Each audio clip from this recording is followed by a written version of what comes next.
Compassionate listening came to me like the answer to a prayer or the answer to a deep longing. When I ask myself what that longing is, the word that comes is wholeness. I feel that our world is crying out for wholeness, for connection and compassion, and I believe that conflict is our teacher.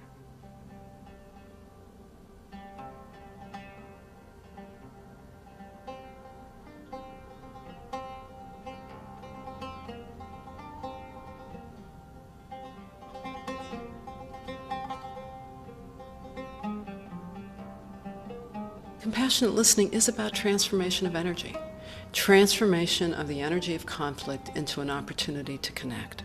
Compassionate listening taught me where to stand and where my role is. And I really found it on that day when I stood seeking out those people that were overcome with rage and just wanted to listen to them. I think compassionate listening means that you don't have to be afraid of other people. And compassionate listening means you don't have to be frozen with conflicts inside you. I've taught compassionate listening from North America to the Niger Delta and seen its global impact where it touches the human heart everywhere.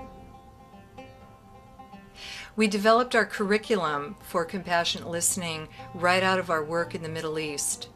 We'd been working with Israelis and Palestinians from all sides of the conflict since 1990.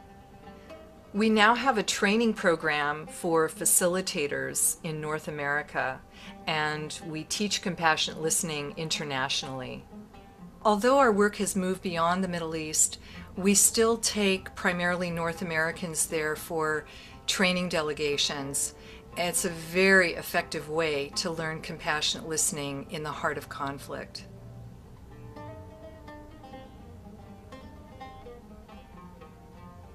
Compassionate listening is about doing the small thing, the incredibly small and tiny and mighty thing. In a world that's all about being the same. We all don't like you and you all don't like us. We all won't listen to you and you all won't listen to us. That we're going to do something different. We're going to listen to both of you.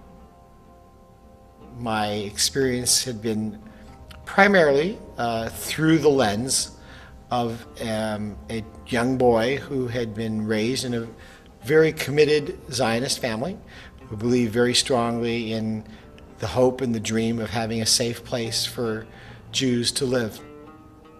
The thought of trying to hear and understand other people's stories that were coming from different backgrounds than I was something way off my radar screen. Whatever I thought I was ready for, it was even more than what I thought I was going to experience. I kept on having the feeling, and the voice in my head kept on saying, I had no idea. Over and over again, I had no idea. In retrospect, I had no idea because I really hadn't been listening. The story that just stayed with me was Jalal, who was our bus driver. And I remember he told us one day, he said, the problem here is that most people see like this, or they see like this. But it's very rare for people to see like this, with both eyes open. What happened so frequently was, if holding the moment long enough, almost every single time the risk was so worth it, because there's a wholeness in being able to take in the other's story, especially the difficult stories. The fact that the Compassionate Listening Delegation has been going to the Middle East over and over for the past 16 years and taking regular citizens of the world there and training them to listen made us feel like ambassadors for the most wonderful country in the world. We didn't just get the ugly American look. We were ambassadors for listening. We were ambassadors to tell people they mattered. If I really want to listen hard, At some point, I'm listening hard enough that their story now becomes my story. And that I got from Compassionate Listening Project.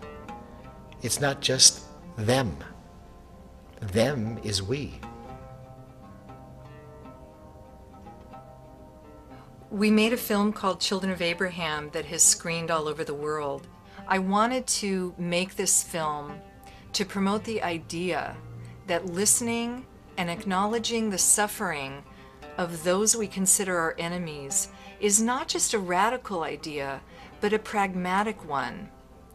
I really believe that political solutions can come much more easily after this process of rehumanization. Children of Abraham was shown shortly after it was completed at the Palestinian government headquarters in East Jerusalem, the equivalent of the Palestinian White House.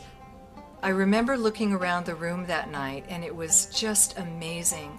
There were settlers, soldiers, refugees, politicians, people from all sides, people you would never see in the same room together. After the film was completed, people began to wend their way to connect with each other, to talk about what the film meant to them and what their reactions were. And so just by viewing it in each other's presence was a very powerful opportunity. We've built a lot of trust with Israelis and Palestinians. That trust has allowed us, the Compassionate Listening Project, to bring them together for compassionate listening trainings.